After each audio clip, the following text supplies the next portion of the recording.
সম্মানিত সুধী সমাজ, আমাদের ইমাম আবু হানিফা স্পষ্ট ভাষায় বিভিন্ন কিতাবে পাওয়া যায়।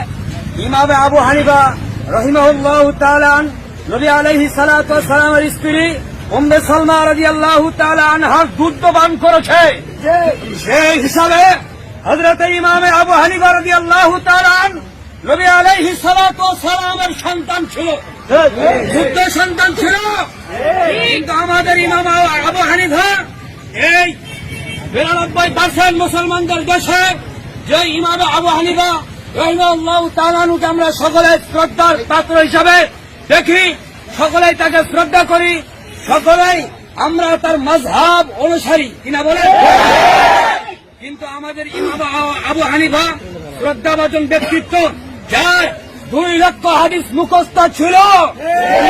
সেই আব্দুর রাজ্জাক বিন ইউসুফ আমাদের ইমাম আবু হানিফা রাদিয়াল্লাহু তাআলা আনহুকে কাফের বলেছে, কাফের।